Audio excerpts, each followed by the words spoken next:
Show Live 2025. I appreciate you getting up. I was just saying to somebody, I don't know if I would have gotten up for the keynote had I been a 25-year-old builder. So most of you are older than 25. Thank you for coming. I appreciate you getting up.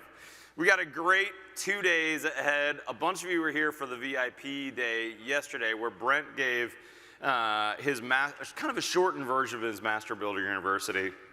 But really, this conference is about building better. You guys are fans of the show. You've seen how we make content, and our goal in this entire conference and our goal for the Build Show in general is for you to know better. And I think if you look at our Build Show team, the folks that are here that have been making videos on our site this whole time, I think I need to hit this to advance my slides. Our team is a group of builders that are really like-minded to y'all. We're really no different than you guys. We've all been at places where we've learned over the years and built better, and that's really been our mission. And a quick history, that top row right there, that's the original Build Show crew that's here in the front row with me today. We started a website in 2020 that was called thebuildshow.com or buildshownetwork.com. Over the years, we've added a bunch of contributors, some amazing people that are making weekly content from their job sites about building, about construction, about design, about their trade that they've mastered. And recently, we've actually added a few. I don't know if you guys have realized, but we've got Jordan Smith and Mike Connolly here that we've added. They're right in the front row. Mike's blushing right here in the front row. We've also added a new thing to our website. We've added what we call some Build Pros. These are friends of ours from the industry that were already making videos and had been, frankly, on YouTube for a long time. And I think we've got 4 out of the 5 here. Tim Euler, that you guys probably all know, which is Brian's brother from Pioneer Builders, doing amazing content, also one of the funniest people you ever meet. Richard from FinishedCarpentry.tv. The Stud Pack guys, I know for sure at least Paul is here. I'm not sure if Jordan's here. He was at a YouTube conference in New York. Jared Kaufman's coming today. Unfortunately, Matt Farrell couldn't make it. But what we're doing is we're trying to have this ecosystem of knowledge that's 100% free. It's all available. It all fits this ethos of know better, build better. And what's really fun about a conference like this is we've got like-minded people. There's a lot of conferences out there. There's a lot of places you can go to get educated. But I think what's really different about our conference is this room, is these people that are here today. I hope that you're going to meet some friends, that you're going to get to know some people, that you're going to follow them on Instagram, that you maybe even change some cell phone numbers. Because I can tell you, these folks that are in the front row that have been my friends for many, many years, they've helped me out in a lot of situations and a lot of jams. And being able to make a phone call and get some advice from somebody, that's a big part of a conference like this. That being said, I do want to introduce our speaker, and I do actually want to take a second to ask a blessing for our conference. So if you'll permit me, bow your heads for 1 second. I'm going to say a quick prayer for this conference. Heavenly Father, I thank you for all these men and women that have come to join us for this conference. I pray, God, for their families that are left behind. I pray for the men and women that are on job sites today that we can't be at. I pray that you keep them safe. And I pray, Lord, for your blessing on this conference. May we bring something home that would bring excellence to our job sites and that would bring you glory. We pray these things in Jesus' name. Amen. All right, guys, so with that being said, I want to introduce my friend Brent Hull. If you don't know Brent, first of all, you're missing out if you haven't seen what he does. He is the only person I've ever seen that could build a brand new house that you walk into and go, man, this 100-year-old house, you did an incredible job remodeling this. And he's like, no, this is brand new. And the same is true with a 100-year-old house that he's remodeled. You walk in and go, man, this is incredible. How does this 100-year-old house look like this? He just has an ability and a skill to inspire, to encourage, and to really bring a sense of craftsmanship to our industry that I think has really been missing in our kind of fast-forward manufacturer, quick build kind of industry that we've grown up over the decades. I first ran into Brent Hull about a little over a decade ago. Brent had this TV show on Discovery Network called Lone Star Rising. Am I saying that right, Brent? History Channel. I keep messing this up, sorry. History Channel. And he did a whole season that I was blown away by of doing these incredible projects. It was a little weird though. He had to do like a canoe remodel and a train car remodel. And I got to meet him a year or two later and I was starstruck. Like, oh my gosh, you're Brent Hull that I saw that whole series of work on, and his builds were incredible, and his team of craftsmen that he was working with. I was like, God, where did you find all these incredible carpenters? Your jobs are incredible. And it was when we started talking about doing the build show, I remember he specifically said, hey, one of the things that I'm excited about this thing you've got going on, Matt, this build show network, is that I get to have control of my edits, and I get to really teach what I want to teach. You know, when I'm shooting for Discovery or whoever it was, I did it wrong, didn't I? History Channel? History Channel. Thank you, History Channel. When I do these videos for History Channel, you know, I shoot for weeks and weeks and months, and I have no edit rights. I can't really get the message across that I'm looking for that's really making sure that people understand the craftsmanship and the design and the detail so that they'd be encouraged to do the same. What they wanted was drama. They want a crying homeowner in the series, right? Or somebody who has a big problem in the middle of the episode. He's like, I don't want drama. I don't need crying homeowners. And I think that one thing has been the secret sauce to kind of where we are today and why you guys maybe jumped on and I've seen some of our videos and felt like, hey, this education's different than what I'm seeing out there. We don't talk about $5,000 kitchen remodels or doing things in a weekend. We talk about real and lasting things. And when it comes to real and lasting, there's no one better than Brent Hull. Brent, come on up to stage, brother.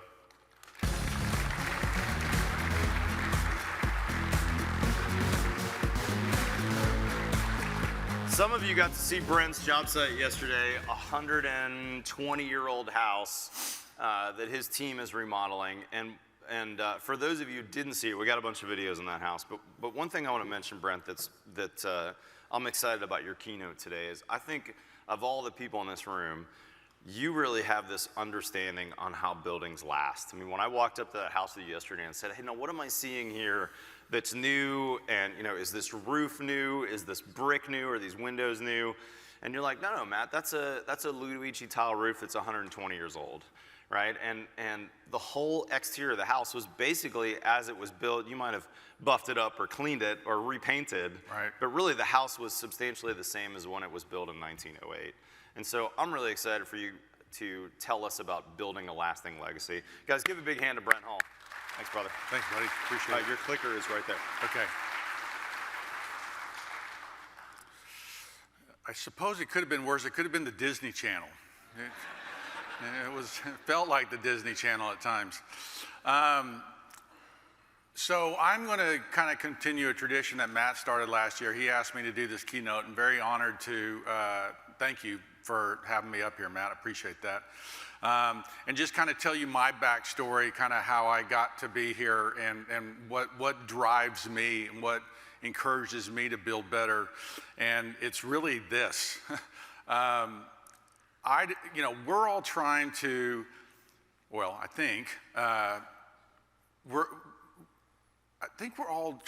hope we're all trying to build as best as we can. And there's times that I wonder, you know, where are we, being a history major, where are we in the whole scheme of things? How good are our buildings? How long will they last? There's sometimes I think we're just building crap. There's other times I'm like, no, we're doing pretty good. This era, okay, of the English country house in the early 1700s, I think is the greatest buildings ever built. Hot take right there from Brent Hull. You had incredible wealth. Okay, Britain in the 18th century, 1700s was the wealthiest. You know, the sun never sets on the British Empire. All that stuff.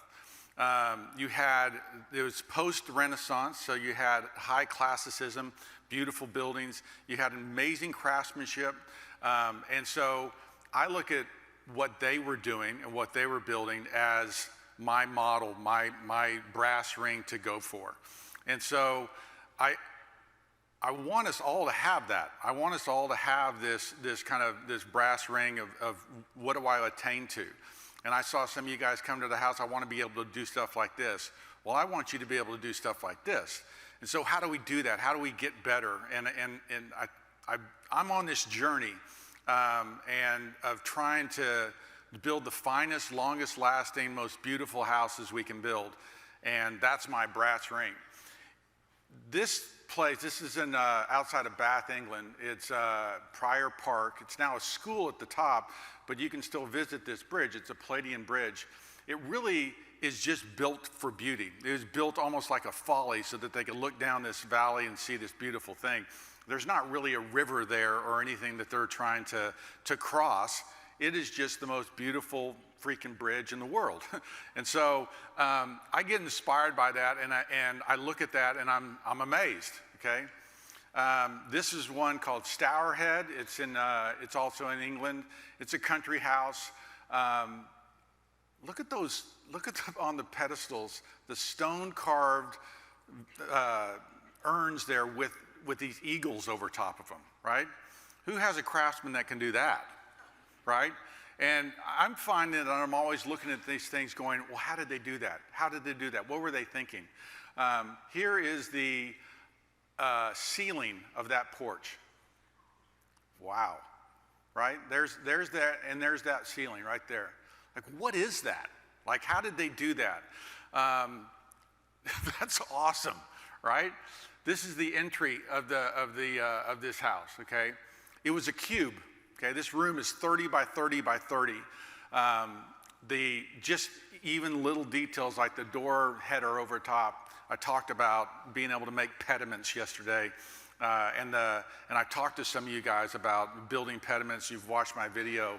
That's a lost art of building, okay? And that the trick is the split fillet, that little thing where the broken pediment builds up. It's called a split fillet. But then you add the carve-in, the cross-headed corners, the pulvinated frieze, and all of these little pieces are things to aspire to and things to build. And we're actually going to build a library at that house that you guys visited that actually is going to have a broken pediment with this kind of carving. I can't wait. It's going to be awesome. So I'm at Stourhead. Not only are the interiors, the exteriors amazing, but they build gardens, okay? And this is just walking around. There's about a 2-mile loop that you walk around and look at, and they perfected these views, okay, so that you walk around and all of a sudden you're at this lake and you're looking across the bridge, and in the distance is a little pantheon, right? And inside that pantheon is this cast sculpture room, this circular room with these human figures and Hercules and everything in there. It's so inspiring.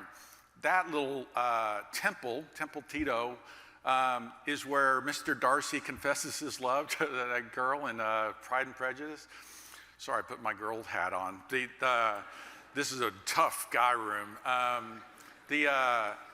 But it's fabulous scene with this beautiful building, and they built it as a folly in their garden. Stone carving, the materials alone, right, is probably more than that house you guys visited yesterday. So amazing stuff, and that's the stuff that I look at and go, that's what I want to do, that's what I want to be. And that's why yesterday I was talking about being a master builder and kind of what that looks like, because I think those guys are master builders. So my timeline, how I got here, what I did, I grew up in Dallas. I went to St. Mark's, then went to Baylor University. I wanted to be a business major, but I couldn't do the accounting class. Debits and credits just was too much for me. So I ended up in the history department, loved history, then got a double major with English. And I had a handyman business in college. And it was really just so we could buy tools. Remember the 9-volt Makita gun drill, okay? That was our goal. And so we had an ad in the penny pages, or whatever the thing is, the Pennywise thing. And we ended up, building little, people would say, well, can you build a brick wall? Oh yeah, no, we can do that. Okay, how do you build a brick wall? This is before YouTube, right? So it's a little garden wall they wanted us to build. And we figure things out. We ended up building floats for the Baylor homecoming parade, where you'd saw off the top of a car, the hood off the top of the car, then weld this frame onto it, and have moving animals above it. It was awesome. and I got him a key to drill.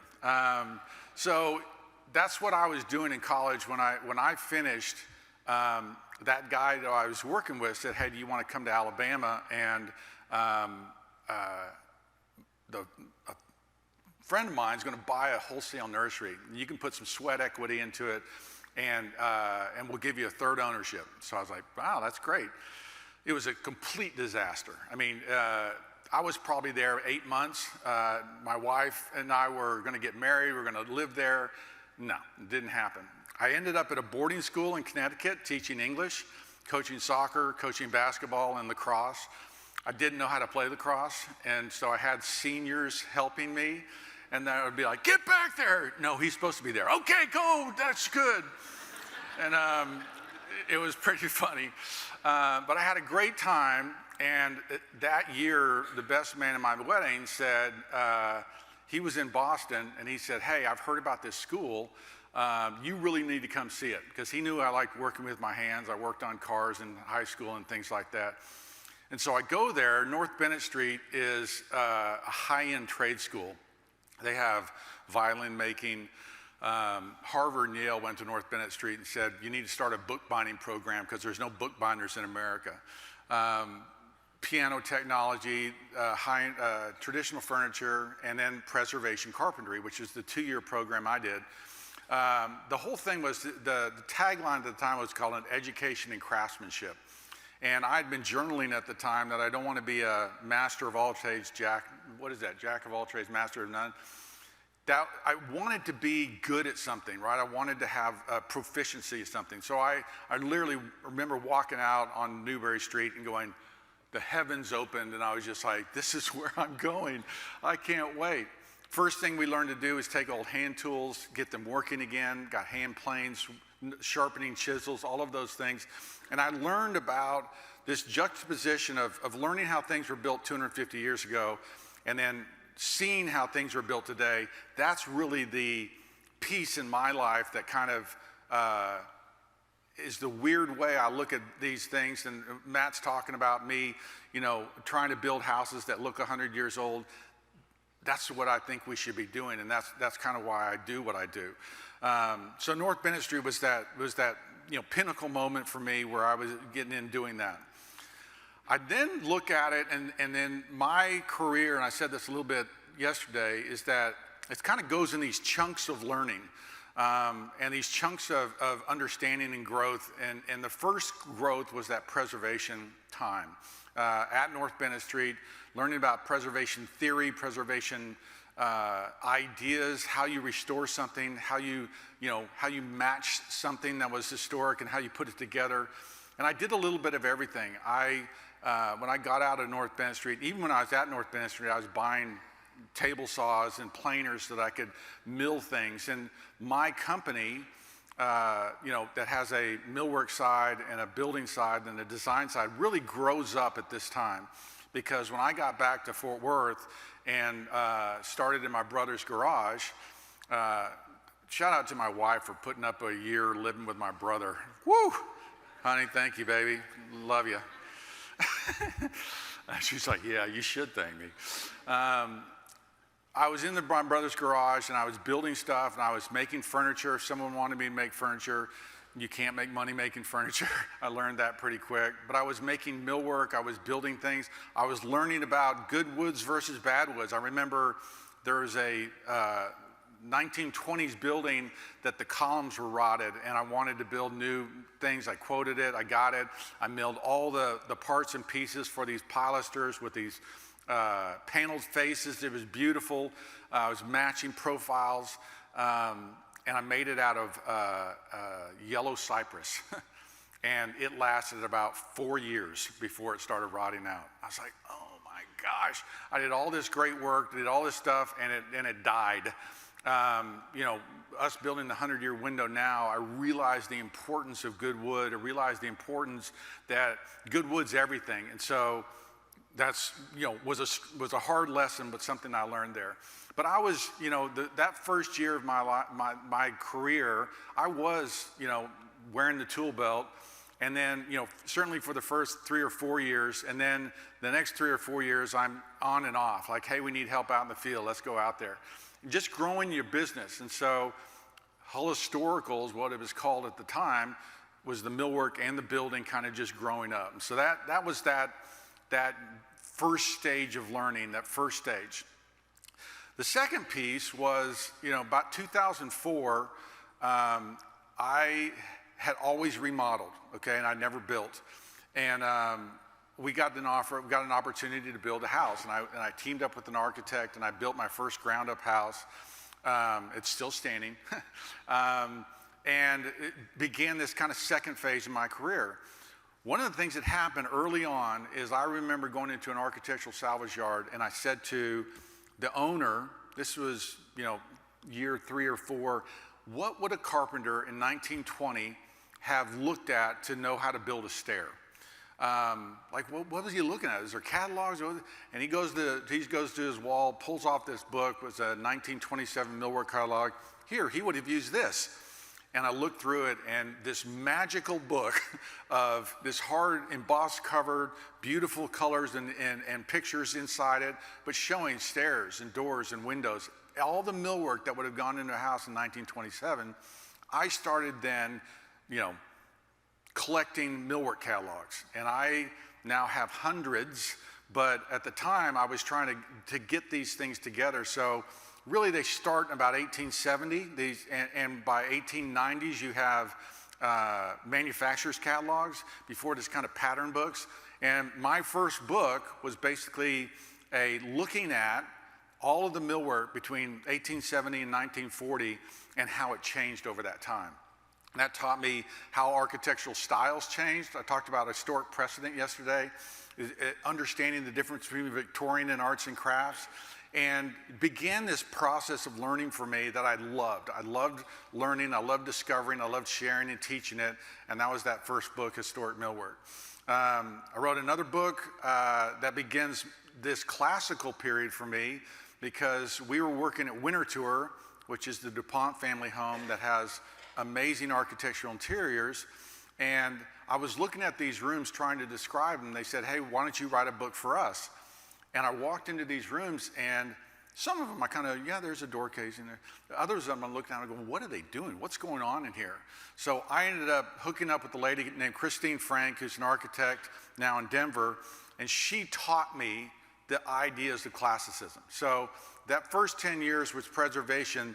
This next 10 years was understanding classical ideals. And if you've watched my stuff, chair rails are not at 36 inches. They're much lower than that because of the height of the pedestal in a room. And all of these concepts, the size of a door casing, things I was teaching yesterday, are in that classical tradition that is so important to determining how we build and how we build better and how we build beautifully. she taught me, and I went through that book, and I confess, she ended up becoming co-author because I really couldn't look her in the eye and say, yeah, I wrote this.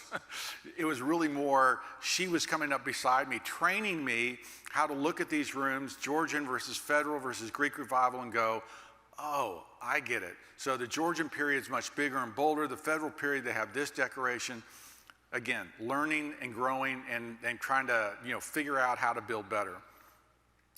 And then, get into this last period where I'm learning about build science, right? Steve and Jake and Matt and you guys, these concepts of, comfort and efficiency were things that I was, not doing.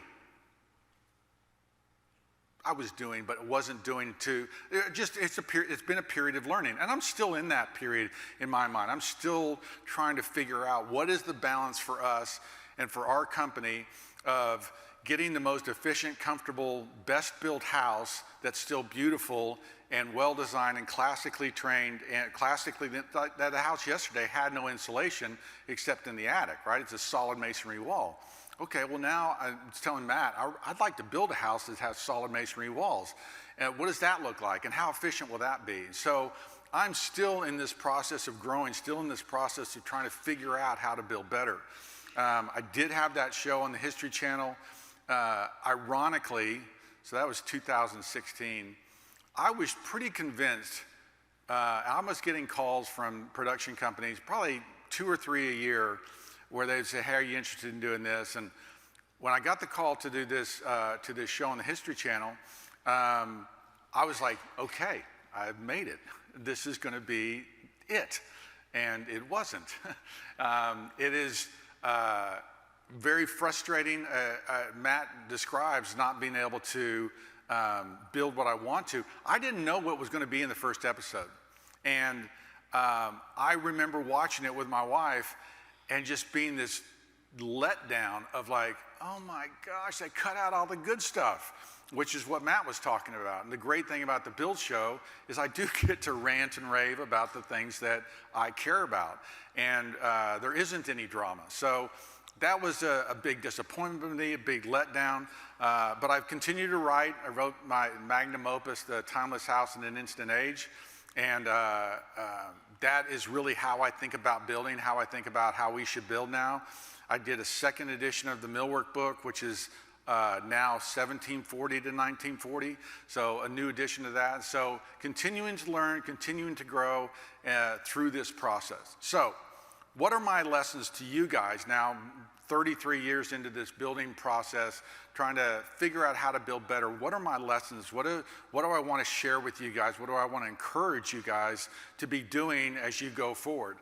And the first one is just that being that humble learner, okay? And maybe just being a learner, right? Being teachable, opening your mind up to things. I've got this picture. This is called the Door of Supplication. This is in Florence, okay? This is right by their museum there.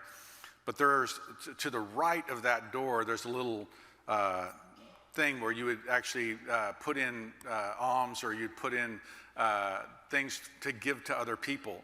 But the humility part of this thing is this pediment, this door header blows me away, okay? I already talked about the challenge of building pediments and how hard it is, and that I suspect that 2% of builders today, 2% of craftsmen can actually build a proper pediment. And then this guy does this, right? Where he inverts the thing and sends the wings out each way. And yet it's still so beautiful. It's still so balanced. It's still so wonderful. That's Cosimo Medici right there at the top.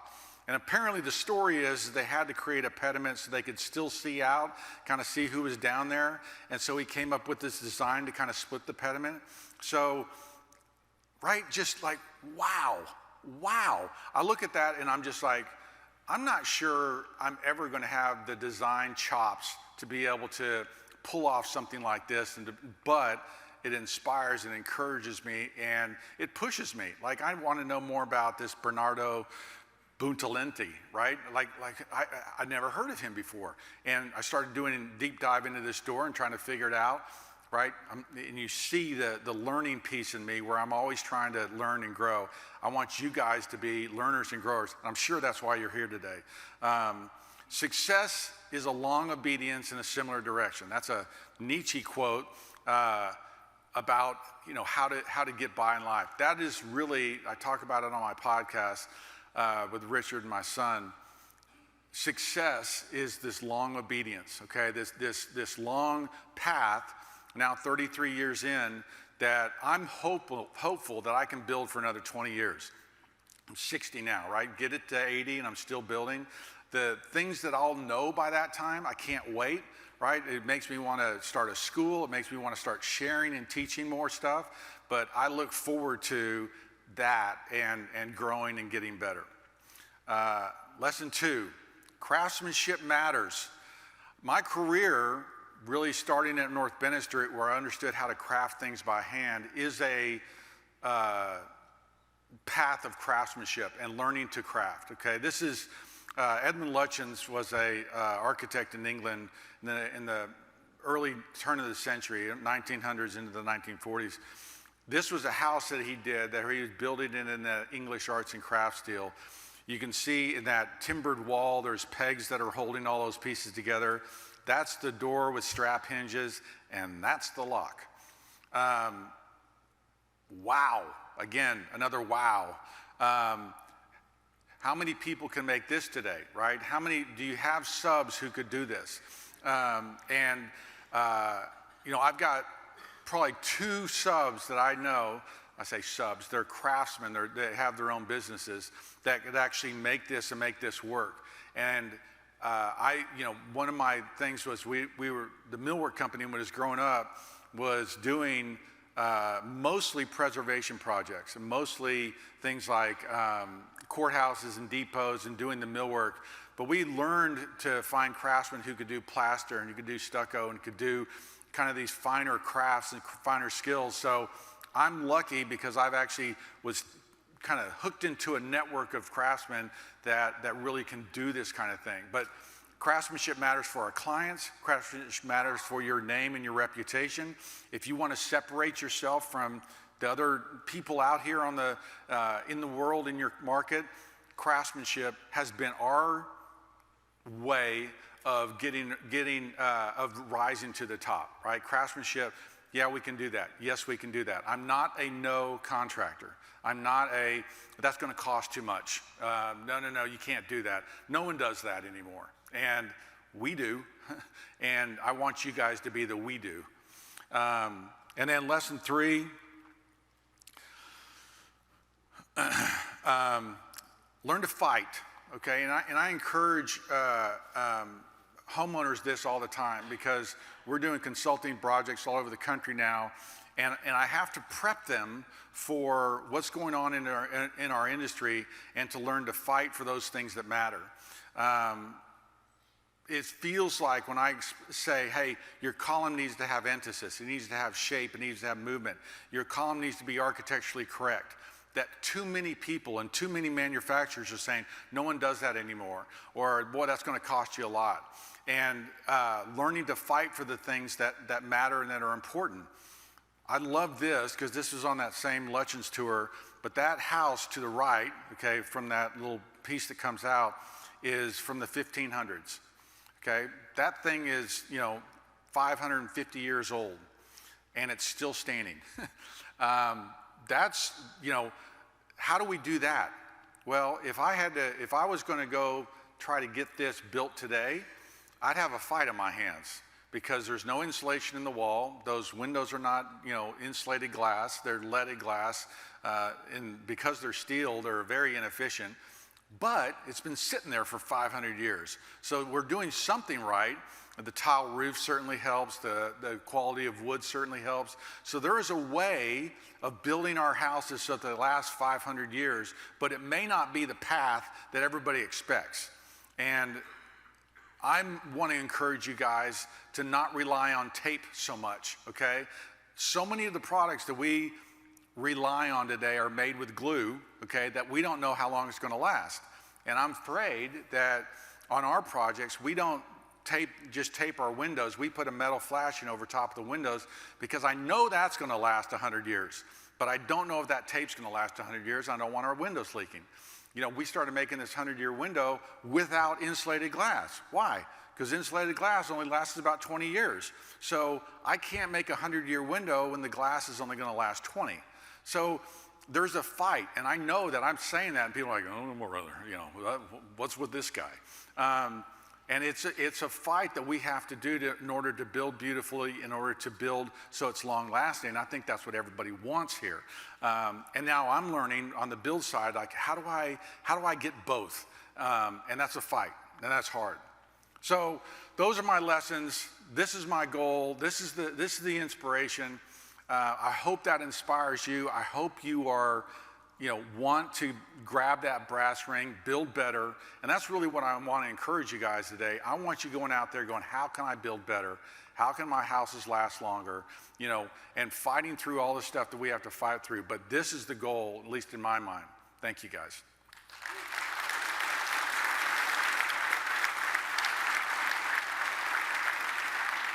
Dude, you're the best. You're going to do that HD thing. Yeah, I'm going to. 2 minutes. All right, guys. I think the big takeaway for me that I love was learn to be a fighter. I think that certainly is something that you and I are like-minded to. We talk about things that are sometimes more expensive, sometimes different, sometimes all kinds of things. But if we don't fight for what's right on our jobs and advocate those, we're going to end up a lot of times in hot water. And that's something that we've talked a lot about. And I suspect some of the presentations you're going to go to, we're going to talk about that. Hey, if we don't really do it right in our jobs, it's going to come back on us. And I've talked many, many times about how, I did something that I didn't want to, or I was worried about it. And, if I have a client that I have a good relationship with, if it's a problem, they're going to call me and we're going to fix it. But if I have that client sell the house 5 years, 10 years down the road, if that's a problem, that homeowner doesn't have a relationship with me, and that problem that I could kind of foresee, or maybe I was like, well, we can cut the budget on that, we can use a cheaper material, we can omit a head flashing, we can rely on this tape rather than gravity or whatever Brent's talking about, right? When we do that, that comes back on us as builders. As we release you to the build show, I want to leave you with just a couple of quick encouragements. Remember that we're looking to build better houses. So what is it about your product as you're out here talking to these 150 manufacturers? What is it about your product that's different and better? The other thing that's, I think, very different about our trade show and the manufacturers that are here, we've asked them to bring all their nerdy people with them. So you should have somebody there who's the tech person, who's the person that can really answer the hard questions. Hey, I want to do this, but is this compatible with this system, with this whatever, in my climate zone? Hey, I build in Minnesota. How would I use this differently than if I build in Texas, where your company's based, whatever it is? So guys, make sure you get those contacts from the manufacturers out there. The other thing that is really good about those contacts is I remember I met Sugatsuni probably 15, they're one of the manufacturers here. I met them probably 15 years ago. Keith has been my rep for 15 years for Sugatsuni. And whenever I have a special hidden door project, I literally have his number in my cell phone.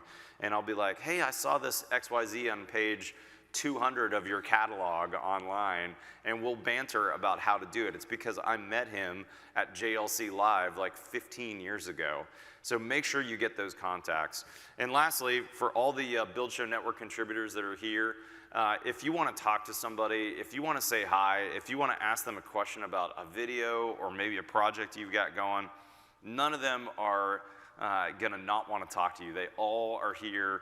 They're excited to meet you guys and to learn. So if you want to say hi to anybody, if you want to get a photo with Steve, Steve loves getting photos with people, so make sure you ask him for a photo. If you want Jake's autograph, I made sure that Jake had the silver markers that he could sign your hat or Sharpie on your badge. We're all just dorky builders like you guys are, trying to build a better house and trying to make every house a little better than the last one we built. So with that being said, guys, have a fantastic trade show. We're super excited to see you guys, and make sure you spend some time with our education. I think we have 60 sessions for education. This is going to be a really fun time. We'll see you guys over the show. It opens in 10 minutes.